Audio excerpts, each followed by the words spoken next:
Hello everyone, हम कर रहे थे एनवायरनमेंट और एनवायरनमेंट में हमारा चल रहा था फूड रिसोर्सेज। और लास्ट हमने देखा था फूड रिसोर्सेज में आपका कि एग्रीकल्चर कैसे होता है, कौन कौन सी खेती होती है, खाद्य संसाधनों का संरक्षण कैसे किया जाता है, उनके समक्ष चुनौतियां कौन सी होती हैं, भारत में खाद्य सुरक्षा के लिए प्रमुख योजनाएं कौन कौन सी चली। ठीक है, फूड सिक्योरिटी हमने देखा था, सस्टेनेबल एग्रीकल्चर हमने देखा था, ऑर्गेनिक फार्मिंग देखा था। इस टाइप की जितनी भी चीज़ें हैं वो हम लास्ट लेक्चर में कर चुके। आज का हमारा टॉपिक क्या रहेगा? एग्रीकल्चर यानी कि खेती, कृषि। कृषि क्या होती है? कृषि क्या है? एग्रीकल्चर क्या है? एग्रीकल्चर एक वो प्रोसेस होता है जहाँ पर धरती पर आपके फसल उगाई जाती है और उन पर आपका साइंटिफिक वर्क किया जाता है पौधे और पशुओं के लिए। ठीक है, ताकि हम लोगों को भाई खाना प्राप्त हो सके, चारा प्राप्त हो सके, फाइबर मिल सके। इन सब चीज़ों को ही हम क्या कहते हैं? कृषि, एग्रीकल्चर। एग्रीकल्चर क्या होता है? Agree plus culture. एग्री का मतलब क्या होता है? एग्री का मतलब होता है आपका फील्ड, और कल्चर का मतलब क्या होता है? कल्टीवेशन, यानी कि फील्ड कल्टीवेशन। ठीक है, अब हम देखते हैं कि जो हमारी कृषि है इसका हमारी लाइफ में क्या महत्व है। वी नो दैट हमारी पॉपुलेशन का सब लगभग 65% क्या करते हैं भाई? कृषि करते हैं लोग 65% पर, और 45% लोग या इससे ज़्यादा जनसंख्या, 45 प्लस जनसंख्या हमारी डायरेक्ट और इनडायरेक्ट रूप से खेती पर ही निर्भर है। खाद्य सुरक्षा का हमें आधार प्रदान करती है। उद्योगों के लिए कच्चा माल हमें किससे प्राप्त होता है? कृषि से ही प्राप्त होता है। रोजगार का सबसे बड़ा स्रोत इसको माना जाता है। जीडीपी में सबसे ज़्यादा योगदान किसका है? प्राथमिक स्तर पर क्या थी आपकी? एग्रीकल्चर। प्राथमिक स्तर पर जो एग्रीकल्चर है इसका जीडीपी में सबसे ज़्यादा योगदान आपको देखने को मिलता है। और विदेशी मुद्रा अर्जित करने में सहायक होती है, जो फॉरेन करेंसी होती है उसको। ग्रामीण विकास का बेस क्या है? खेती है। ठीक है, अब आपको ये कह दें भाई एग्रीकल्चर के उद्देश्य क्या हैं, क्या ऑब्जेक्टिव्स हैं? पहले बात तो खाद्यान्न उत्पादन करता है, अनाज उत्पादन होता है, पशुओं के लिए चारा मिलता है हमें, उद्योगों के लिए कच्चा माल चाहिए, निर्यात करने के लिए भी कुछ चाहिए, रोजगार मिलता है, और पर्यावरण का भी संरक्षण होता है।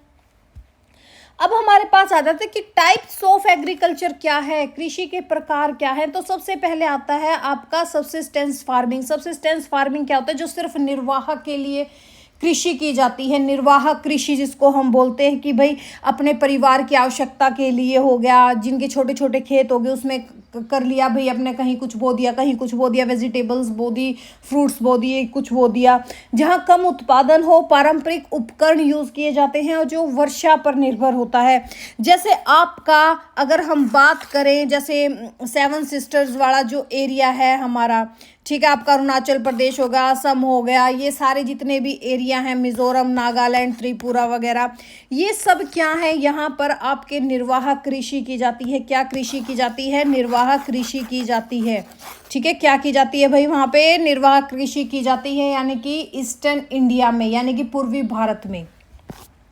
फिर हमारी आ जाती है कॉमर्शियल फार्मिंग। कॉमर्शियल फार्मिंग क्या हो गया? जो व्यापार के लिए हो गया, व्यवसाय के लिए हो गया, बाजार में बेचने के लिए उत्पादन करें, जहाँ पे उन्नत बीजों का प्रयोग किया जाता है, आपके बड़े खेत हों, वहाँ पे आधुनिक मशीनों का यूज़ किया जाता है, जहाँ पे हमें प्रॉफिट ज़्यादा मिले, वो क्या होता है? व्यवसाय।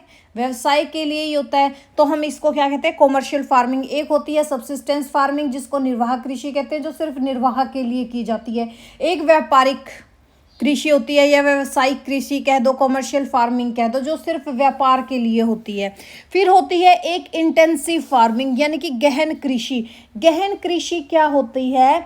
जैसे हमारा हरियाणा, पंजाब हो गया, यहाँ पे गहन कृषि है। गहन कृषि कैसे भाई? हमारे पास भूमि कम है बट श्रम ज़्यादा लगता है और उत्पादन ज़्यादा होता है, उर्वरक और सिंचाई अधिक होती है। जैसे आपका वेस्टर्न यूपी हो गया, हरियाणा हो गया, आपका पंजाब हो गया। ठीक है, यहाँ पे कौन सी कृषि की जाती है? गहन कृषि। ठीक है, जिसको हम क्या बोलते हैं, इंटेंसिव फार्मिंग। फिर आ जाती है हमारी एक्सटेंसिव फार्मिंग। एक्सटेंसिव फार्मिंग क्या होती है, जो विस्तृत कृषि हो, जहाँ पे बहुत लार्ज लेवल पे आपके पास भूमि पड़ी है, जहाँ पे लेबर कम लगती है, मशीनों का यूज़ किया जाता है, पर हेक्टेयर उत्पादन पट कम हो, जैसे आपका एमपी का एरिया, राजस्थान का एरिया, गुजरात का एरिया, छत्तीसगढ़ का, झारखंड का एरिया। ठीक है, यहाँ पे आपका ये दे रखा है अमेरिका, कनाडा, ऑस्ट्रेलिया, ये तो फॉरेन के हैं, लेकिन हमारे अगर हम भारत की बात करें तो जो हमारा एमपी हो गया, हमारा राजस्थान का कुछ एरिया हो गया, कुछ गुजरात का एरिया हो गया, ठीक है, इस टाइप के एरियो में एक्सटेंसिव फार्मिंग की जाती है। और फिर हो जाता है हमारा शिफ्टिंग कल्टीवेशन। शिफ्टिंग कल्टीवेशन क्या होता है भाई, ट्रांसफ़र होता जाता है, स्थानांतरण होता जाता है। जब एक जगह जंगल साफ करके कुछ वर्षों तक खेती करते हैं, फिर वहाँ पे जब वो मिट्टी उपजाऊ नहीं रहती तो दूसरी जगह जाके जंगल को साफ करके फिर वहाँ पे बोना स्टार्ट कर देते हैं। इसको बोलते हैं शिफ्टिंग कल्टीवेशन। ठीक है, जैसे आपकी झूम कृषि होती है पूर्वोत्तर में, आपका पोडू आंध्र प्रदेश में होती है। ये मोस्ट इंपॉर्टेंट है, ये क्वेश्चंस तो बहुत बार आते हैं, ये तो आपके सीईटी में भी आया था शायद, सीईटी हरियाणा सीईटी में, एचसीटी में आया था शायद ये हरियाणा सीईटी में, कि झूम की कृषि कहाँ की जाती है। झूम की पूर्वोत्तर भारत में पोडू, आंध्र प्रदेश में बेवर, मध्य प्रदेश में कुमारी, पश्चिमी घाट में। तो कहाँ कहाँ होती है jhum, podu, bewar, kumari. Kumari western Ghat, bewar MP, podu Andhra Pradesh and jhum पूर्वोत्तर भारत। फिर आ जाती है हमारी प्लांटेशन फार्मिंग, यानी कि बागानी कृषि। ये एक टाइप की ना नकदी फसल होती है, नकदी फसल, जैसे गन्ना, कपास, पटसन, जूट हो गया।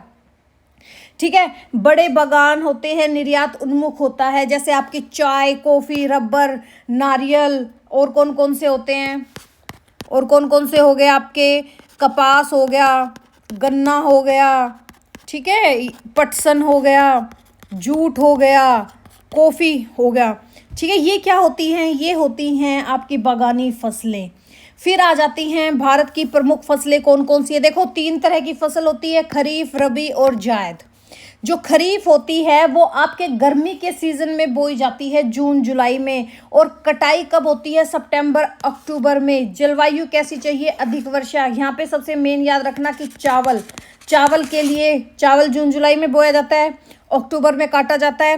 और पानी क्या चाहिए, सबसे ज़्यादा चाहिए। आप देखोगे अभी खेत पूरे जलमग्न होंगे, ठीक है, क्योंकि वहाँ पे पैडी हो रहा है, धान हो रहा है, इस वजह से। तो खरीफ की मुख्य फसलें कौन कौन सी है, जैसे धान हो गया, मक्का हो गया, बाजरा, ज्वार, कपास, सोयाबीन, मूंगफली। ठीक है, ये क्या होती है, हमारी खरीफ की फसल होती है। कौन कौन सी होती है भाई खरीफ की फसल, मोस्ट इंपॉर्टेंट है, एग्जामिनर बहुत बार इन चीज़ों को पूछता है। कौन सी है, बताओ मुझे कौन सी है। धान, मक्का, बाजरा, ज्वार, कपास, सोयाबीन, मूंगफली, जो आपकी जून जुलाई में बोई जाती है, सितंबर अक्टूबर में काटी जाती है। बारिश अधिक चाहिए, जलवायु अधिक वर्षा वाली होती है। फिर आ जाती है हमारी रबी की फसल, यानी कि ठंड की फसल, गेहूं, चना, सरसों, जौ, मटर। ठीक है, जैसे आपके बुवाई अक्टूबर नवंबर में होती है, कटाई मार्च अप्रैल में होती है। जलवायु कैसी चाहिए, dry and cold, cold and dry, शुष्क और ठंडी चाहिए। ठीक है, कौन कौन सी फसल होती है रबी की, गेहूं, चना, सरसों, जौ, मटर। फिर आ जाती है जायद की फसल, आपके खीरा, ककड़ी, जो आप लौकी वोकी खाते हो ना, अब घिया चल रही है घर घर में, घिया, तोरी एक्सेट्रा सब चीज़ें। ठीक है, जायद की फसल होती है, जो आपके कब बोई जाती है, मार्च जून में, मार्च से लेके जून तक होती है इनकी फसलें। जैसे आपका तरबूज हो गया, खरबूजा हो गया, खीरा, ककड़ी, सब्जियां, ये क्या होती हैं, जायद की फसल होती है। ठीक है, मोस्ट इंपॉर्टेंट है ये। फिर हमारे आ जाते हैं कि भाई कृषि को प्रभावित करने वाले कारक बताओ। सबसे महत्वपूर्ण तो हमारा एनवायरनमेंट, जलवायु, सेकंड रेन हो गया, हमारा टेम्परेचर हो गया, हमारी सोइल होगी, हमारी धरती का आकार हो गया, भाई प्लेन लैंड है, पहाड़ी एरिया है, पठारी एरिया है, रेतीला एरिया है, कैसा है, जल की उपलब्धता पे डिपेंड है। ठीक है, अगर हम मानवीय कारक की बात करें तो श्रम कितना है, पूंजी कितनी लगा सकते हैं, मशीनें कैसे यूज़ कर सकते हैं, सिंचाई स्प्रिंकलर करेंगे कैसे, नहरों से सिंचाई हो रही है, ट्यूबवेल से सिंचाई हो रही है, कैसे सिंचाई हो रही है, और आपका बाजार मार्केट वैल्यू क्या है। अब आ जाती हैं कि भारत की प्रमुख मिट्टियां और उनकी फसलें कौन कौन सी हैं, मोस्ट इंपॉर्टेंट है, क्योंकि देखो ज्योग्राफी तो है नहीं, अब मैं आपको डिटेल करवाऊंगी, बट हम कर लेंगे। जो जलोढ़ है, जलोढ़ मिट्टी में सबसे ज्यादा आपका गेहूं, पैडी और आपका क्या होता है, शुगर केन होता है, यानी कि आपका गन्ना होता है। ठीक है। काली मिट्टी, कपास, कपास को क्या बोला जाता है, काला सोना। ठीक है। और मुर्रा को भी क्या बोला जाता है, ब्लैक गोल्ड। लाल, लाल मिट्टी बाजरा और मूंगफली के लिए अच्छी है। लेटराइट मिट्टी चाय, कॉफी, रबर के लिए अच्छी होती है। मरुस्थली है आपके बाजरा। फिर आ जाते हैं हमारे सिंचाई के साधन क्या क्या हैं भारत में। नहर है, कुआं है, ट्यूबवेल है, तालाब है, ड्रिप सिंचाई है, स्प्रिंकलर है। कृषि में प्रयुक्त उर्वरक, गोबर खाद ऑर्गेनिक के लिए, कंपोस्ट ऑर्गेनिक के लिए, वर्मी कंपोस्ट ऑर्गेनिक के लिए, हरी खाद ऑर्गेनिक के लिए। ये होती हैं आपकी वो जो सिर्फ ऑर्गेनिक हो यानी कि जैविक हो। और रासायनिक में भैया आपका पता है, यूरिया हो गया, डीएपी हो गया, एनपीके हो गया, पोटाश हो गया। ठीक है। फिर आ गया आपका ग्रीन रेवोल्यूशन, हरित क्रांति। कब, कौन सी योजना में स्टार्ट हुई थी हरित क्रांति, बताओ मुझे। हरित क्रांति का उद्देश्य क्या होता है, खाद्यान्न उत्पादन को बढ़ाना। जैसे HYV बीज, मोस्ट इंपोर्टेंट, ये क्वेश्चन बहुत बार पूछा जाता है भाई। सिंचाई हो गया, उर्वरक, कीटनाशक, मशीनें होगी, लाभ क्या होगा भाई, उत्पादन बढ़ा, खाद्यान्न में निर्भरता आई। ठीक है। हानि क्या होता है भाई, भूजल का दोहन ज़्यादा होता है, मिट्टी की उर्वरता में कमी आती है क्योंकि यूरिया वूरिया ये सब चीज़ ज़्यादा डलती हैं, केमिकल्स। जल प्रदूषण होता है, बायोडाइवर्सिटी में कमी आती है। फिर हमारा आ जाता है सस्टेनेबल एग्रीकल्चर। सस्टेनेबल एग्रीकल्चर क्या होती है भाई, आज की चीज़ों को तो पूरा करे बट हमारी आने वाली जनरेशन के लिए भी कुछ रिसोर्सेज बचा के रखें, उसको बोलते हैं हम सस्टेनेबल। और सतत कृषि का मतलब भाई जैविक खेती करो, फसल चक्र अच्छे से चलाओ, मिश्रित खेती करो, वर्षा जल संचयन पे ध्यान देना चाहिए, ड्रिप सिंचाई करो और एग्रो फॉरेस्ट्री करो। फिर ऑर्गेनिक खेती तो आपको पता है भाई, जो केमिकल से फ्री हो, पर्यावरण के अनुकूल हो, मिट्टी की उर्वरता बनी रहे। भाई ये हमारी बॉडी के लिए भी अच्छा होता है, पेस्टिसाइड जितना कम जाएगा बॉडी उतनी ही टॉक्सिक कम होगी, प्रदूषण कम होता है, बायोडाइवर्सिटी का कंजर्वेशन यानी कि संरक्षण होता है। ठीक है। कृषि की प्रमुख समस्याएं बताओ मुझे क्या है। सबसे पहले तो भाई भूमि का विखंडन हो रहा है, मृदा अपरदन, जल संकट आ जाए, हमारा क्लाइमेट चेंज हो जाए, कीट बढ़ जाए, रोग आ जाए फसलों में, अधिक उर्वरकता का प्रयोग से फसलें जल जाती हैं, किसानों की आय कम होना और भंडारण की कमी, यही होते हैं ना। तो देखो कुछ चीज़ करते हैं हम। मुझे बताओ, भारत विश्व का सबसे बड़ा दूध उत्पादक देश है या नहीं, तो हम कहेंगे है। भारत मसालों के उत्पादन में सबसे ज़्यादा अग्रणी देशों में है। चावल और गेहूं भारत की प्रमुख खाद्यान्न फसलें हैं। पंजाब और हरियाणा को भारत का क्या बोला जाता है, ग्रेनरी ऑफ इंडिया, यानी कि भारत का अन्न भंडार। भारत का अन्न भंडार किसको बोला जाता है, पंजाब और हरियाणा को। आपका ग्रीन रेवोल्यूशन का सबसे ज़्यादा प्रभाव पंजाब, हरियाणा और पश्चिमी उत्तर प्रदेश पे पड़ा था, इस चीज़ को याद रखना। तो देखो अब हम देखते हैं कि भारत में कृषि कहाँ कहाँ होती है, गेहूँ कहाँ कहाँ होता है, पंजाब, हरियाणा, उत्तर प्रदेश, मध्य प्रदेश, राजस्थान। यानी कि अगर हम मैप बनाएं, भारत का छोटा सा मैप बना लेते हैं।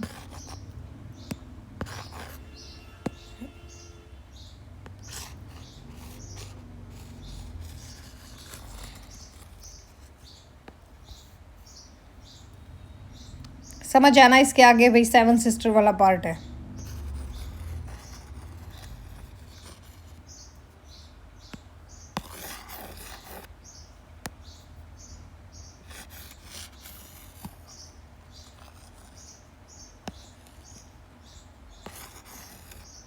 ठीक है। ये जो एरिया है यहाँ पे, ये वाला एरिया, ये एरिया यहाँ पे आपका क्या होता है, गेहूँ। क्या होता है, गेहूँ सबसे ज़्यादा। ठीक है, आ गया समझ में भाई। बिना ही मैप के कर लो क्योंकि मेरे को खुद को खिचड़ी आ रही है और यहाँ पे मैप बन नहीं सकता इतने में। देखो गेहूं कहाँ होता है, पंजाब, हरियाणा, यूपी, एमपी, राजस्थान। धान हरियाणा होता है, हरियाणा में भी होता है भाई। वेस्ट बंगाल, यूपी, छत्तीसगढ़, छत्तीसगढ़ में होता है। ओडिशा, आंध्र प्रदेश, तमिलनाडु कपास, गुजरात, महाराष्ट्र, तेलंगाना, पंजाब और आपका गन्ना यूपी, महाराष्ट्र, कर्नाटक, बिहार। चाय असम, वेस्ट बंगाल में दार्जिलिंग, तमिलनाडु, केरल। कॉफ़ी कर्नाटक, केरल, तमिलनाडु। रबर केरल, तमिलनाडु, कर्नाटक, जो आपका ये बाउंड्री वाला एरिया है यहाँ, ठीक है। Jute West Bengal, Assam, Bihar. बाजरा राजस्थान, हरियाणा, गुजरात। मूंगफली गुजरात, राजस्थान, तमिलनाडु, आंध्र प्रदेश में होती हैं। कहाँ कहाँ होती हैं? आंध्र प्रदेश में। प्रमुख खाद्यान्न फसलों में हम सबसे पहले देखते हैं व्हीट। व्हीट का केमिकल नेम क्या है? ट्रिटियम एस्टिवियम। क्या है वैज्ञानिक नाम इसका? ट्रिटिशियम। ट्रिटिशियम भी बोल देते हैं इसको, ट्रिशियम भी बोल देते हैं, और एसेटिवियम, ठीक है। इसका परिवार कौन सा है? ग्रास फैमिली है, जिसको हम बोलते हैं पोयाजीज। भारत की सबसे महत्वपूर्ण रबी की फसल है। भारत में चावल के बाद दूसरा सबसे अधिक उत्पादन होता है। इसकी उत्पत्ति कहाँ से हुई थी? दक्षिण पश्चिमी एशिया से हुई थी, ठीक है। और इसकी जलवायु कैसी है? 10 से 25 डिग्री सेल्सियस टेम्परेचर चाहिए। वर्षा 50 से 100 सेंटीमीटर चाहिए। पकते समय धूप जरूरत होती है। मिट्टी कौन कौन सी होती है? दोमट और जलोढ़। और बुआई तो वही अक्टूबर नवंबर, कटाई मार्च अप्रैल, ठीक है। सबसे ज़्यादा आपका यूपी, एमपी, पंजाब, हरियाणा, राजस्थान, यहाँ होता है गेहूँ, ठीक है। इसका यूज़ आपको पता है कहाँ होता है? आटा बनाने में, मैदा बनाने में, सूजी में, ब्रेड में, बिस्किट में, पास्ता में। भारत विश्व का सबसे बड़ा गेहूं उत्पादक है। हरित क्रांति से गेहूं उत्पादन की सबसे अधिक वृद्धि हुई थी। HYV सीड्स का यूज़ किया गया था पहली बार। फिर हमारा देखते हैं राइस। राइस का क्या नाम है? ओर्जिया स्टेविया। क्या नाम है इसका? ये वैज्ञानिक नाम है। ये भी आपका ग्रास से ही रिलेटेड है, ग्रास फैमिली से ही, जिसको हम पोएसीज बोलते हैं, ठीक है। भारत का सबसे महत्वपूर्ण खरीफ की फसल है। दक्षिण पूर्वी एशिया से इसकी उत्पत्ति हुई थी। इसमें टेम्परेचर 20 डिग्री सेल्सियस से 35 डिग्री सेल्सियस चाहिए और बारिश ज़्यादा चाहिए, 100 से 200 सेंटीमीटर।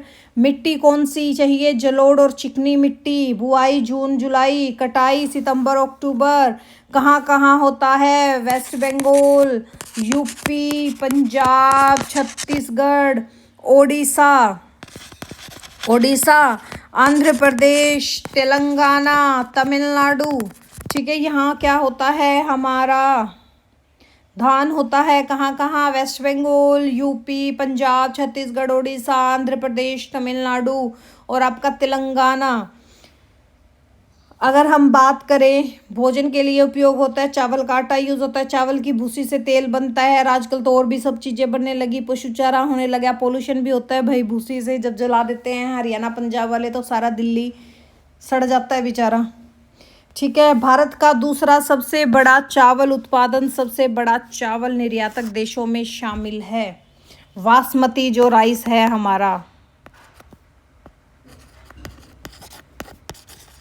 ये वर्ल्ड का 80% हरियाणा से निर्यात होता है। अकेले भारत का, सॉरी वर्ल्ड का नहीं, भारत का। धान की खेती में सबसे अधिक पानी की आवश्यकता होती है। फिर हमारा क्या आ जाता है? एक और कर लेते हैं, मक्का कर ले। मक्का, मेज, यानी कि मक्का। मक्का का साइंटिफिक नाम क्या होता है? ज़ियामास। क्या होता है? ज़ियामास, ठीक है। इसका परिवार भी वही आपका ग्रास फैमिली से ही है। ये ग्रास फैमिली को हम क्या बोलते हैं? पोआसीज।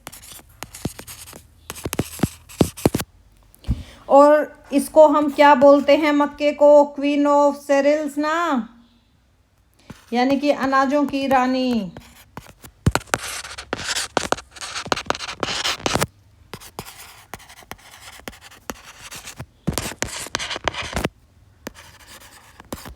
ठीक है। इसकी उत्पत्ति कहाँ से हुई थी? इसकी उत्पत्ति हुई थी आपकी मैक्सिको से। और इसके लिए जलवायु क्या चाहिए? अगर हम यहाँ पे टेम्परेचर की बात करें तो टेम्परेचर कितना चाहिए? 21 डिग्री सेल्सियस से 27 डिग्री सेल्सियस। रेन यानी कि बारिश कितनी चाहिए? वर्षा कितनी चाहिए? 50 से 100 सेंटीमीटर। और मिट्टी कौन सी चाहिए, सॉइल कौन सी चाहिए, मिट्टी मिट्टी चाहिए हमें अच्छी क्वालिटी वाली दोमट मिट्टी। कौन सी मिट्टी चाहिए भाई, दोमट मिट्टी। अच्छा, इसके बुआई का टाइम क्या है, बुआई का टाइम, खरीफ की फसल है, खरीफ की फसल है तो खरीफ की फसल कब बोई जाती है, और मेनली खरीफ की फसल होती है, बट कुछ एरिया में याद रखना, इन सम एरिया जायद के टाइम पे और रबी के टाइम पे भी बोई जाती है, इस चीज़ को याद रख लेना। और अगर हम इसका कहाँ कहाँ होती है भारत में होती है ये आपकी तेलंगाना, बिहार, मध्य प्रदेश, महाराष्ट्र, आपका कर्नाटक में होती है। और कहाँ होती है भाई, ये यहीं होती है, ठीक है। उपयोग तो हमें पता है भाई, भोजन के लिए, पशु चारा के लिए, स्टार्च के लिए, एथेनॉल के लिए, जहाँ पे आपका अब E20 बहुत फेमस चल रहा है, ठीक है। सबकी गाड़ियाँ बाइक वगैरह सब बिठा दी है जिस चीज़ ने, कॉर्न ऑयल के लिए, पॉपकॉर्न के लिए, ठीक है। विश्व में अमेरिका प्रथम स्थान पर है, अमेरिका क्या है, फर्स्ट पोजीशन पे है मक्का उगाने में, ठीक है। और भारत में मक्का का उपयोग सबसे ज़्यादा किस लिए होता है, जो आपका पोल्ट्री फार्म होता है ना, पोल्ट्री कुक्कुट उद्योग, पोल्ट्री फार्म, उस चीज़ में भारत में मक्का सबसे ज़्यादा यूज़ किया जाता है। चलो अब मिलते हैं हम नेक्स्ट लेक्चर में, जहाँ पे हम बारले करेंगे, यानी कि जौ करेंगे, आपका बाजरा आ जाएगा, मिलेट्स आ जाएंगे, सरगम ज्वार आ जाएगा, ये करेंगे अब हम नेक्स्ट लेक्चर में। चलो मिलते हैं नेक्स्ट में, thank you, have a nice day.